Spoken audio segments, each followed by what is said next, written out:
Hag Sameach. My name is Julia Gertler. What does it mean to be Jewish?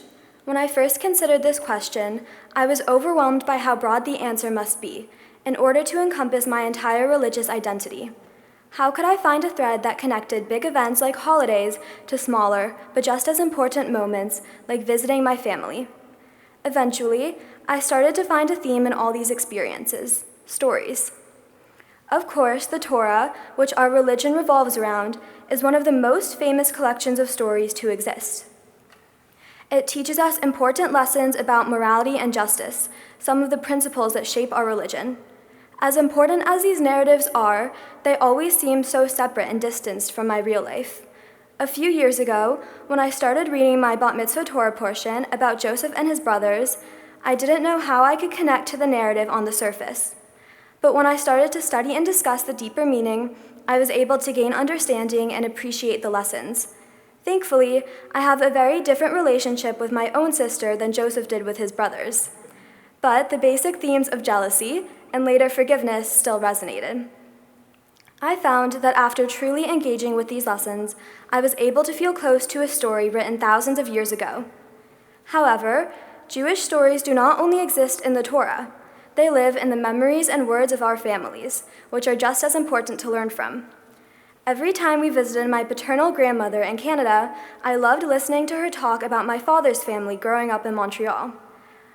At the end of each visit, my dad always told me and my sister the same thing: ask your grandmother a question, learn something about her life. At the time, I didn't realize the importance of his suggestion. We were supposed to try to find a piece of wisdom that we could take with us to help remember her. But I could never think of a good question to ask. My grandma Pauline passed away last summer, and now I'm left knowing that there are so many of her stories I will never hear. A week ago today, my maternal great-grandmother, Lola Finkelstein, died at age 98. She lived the most incredible life, and I am so proud to be one of her 21 great-grandchildren. Whenever I was with her, I was struck by how her thoughts carried such a deep sense of wisdom and significance. She always had the sharpest thing to say about every topic, from politics or books to how my hair looked or the length of my skirt. Most of all, she had wonderful stories to share, from her many long-lasting friendships to her travels to Rome with my mom. Listening to her talk made me feel closer not only to her, but the larger sense of my family's history as well.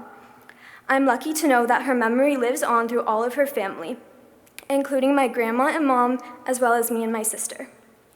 As Jewish people, it is our responsibility to continue to read the Torah and pass on the stories, because they are the foundation of our religion. But in a sense, our family stories are much more fragile. They live in memories and conversation, and can be easily lost if we don't make an effort to hold on to them. It is the responsibility of each of us to carry them forward. The Torah and our family's narratives both hold importance. They serve different yet equally meaningful roles, and together are what connect us. The Torah makes everyone Jewish, and our family stories make us individuals. Stories are what help us understand our sense of self.